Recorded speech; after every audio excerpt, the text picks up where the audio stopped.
David avait un fils qui s'appelait Avshalom. Ce fils était d'une beauté impressionnante. Il se vantait d'avoir une chevelure incroyable, qu'une fois par mois il coupait ses cheveux qui pesaient plusieurs kilos. Et ce fils, Avshalom, a voulu prendre la place de son père. Et il a fait de la démagogie. Chaque fois que quelqu'un présentait un jugement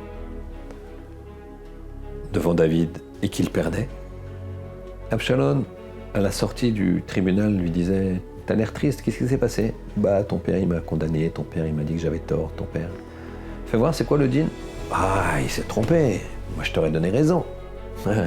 Si je suis roi, je rétablirai la vérité, mais là, je... » Et ainsi de suite, jusqu'à séduire tout le peuple. Et voilà que la rébellion marche.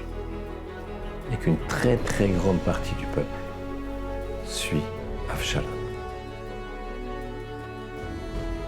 Des guerres se commencent et David est en fuite. Voilà que sur sa fuite, dans sa fuite, il traverse le champ d'un homme. Shimi ben Gera, un homme de la tribu de Benjamin. Et Shaoul HaMelech était de la tribu de Benjamin. Et Shimi ben Gera, un grand ami de Racham, commence à insulter David. David le roi, qui est en fuite. Et il l'insulte, nous dit la Torah, d'une klala, d'une malédiction, Nimretzet. Nimretzet, c'est les initiales de Nun. Niouf, tu es un dévergondé, il dit à David. Resh, un rotsear, t'es un assassin. Tzadik, tu es Tsoa, tu fais Avodazar. Ta tête, tu es Toeva, t'as des mœurs déviées, des mœurs dépravées. Même Nimretzet, le même de Nimretzet, t'es un mamzer. Le général d'armée de David lui sort son épée et lui dit à David « Laisse-moi ôter sa tête à ce qu'elle va mettre à ce chien mort là, que je lui fasse tomber la tête. Je vais lui enlever la tête. » Et David lui dit « Qu'est-ce que j'ai avec toi ?» Ben Seruya, c'était un fils de Seruya. « Qu'est-ce que j'ai avec toi ? Tu crois que c'est lui qui maudit ? C'est pas lui qui maudit, c'est Hachem qui me maudit. » Et David de passer son chemin. Imaginez, David avait l'air tellement humilié, assassin, pervers,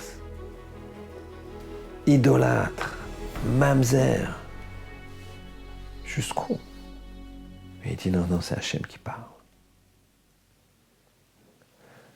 David va fuir, la nuit va tomber, et voilà qu'il est épuisé.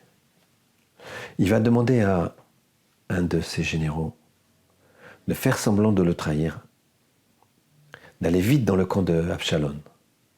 Parce qu'il se dit que Avshalom, il doit être en plein conseil de guerre pour savoir s'il continue sa poursuite de David ou pas. Et s'il continue sa poursuite, David dit « j'ai plus de force. Je ne pourrai plus me défendre et nos troupes sont épuisées. » Donc dis-lui, trouve un argument pour qu'il arrête sa poursuite et qu'il la continue demain. Demain, on aura plus de force. Le général de David, fidèle à David, fait semblant de fuir, arrive, comme l'avait prévu David, en plein conseil de guerre, présidé évidemment par Avshalom, Achitophel à ses côtés.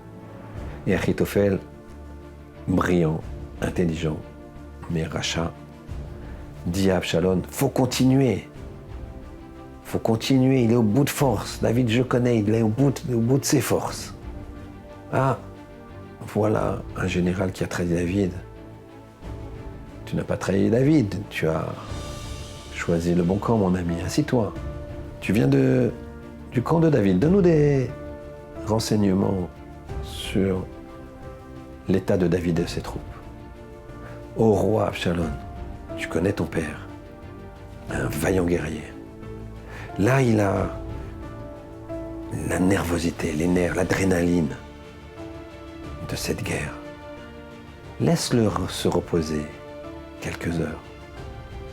Et ses nerfs, son adrénaline vont retomber. Il n'aura plus de force. Si tu le poursuis maintenant, il est en plein combat, en pleine nervosité du combat.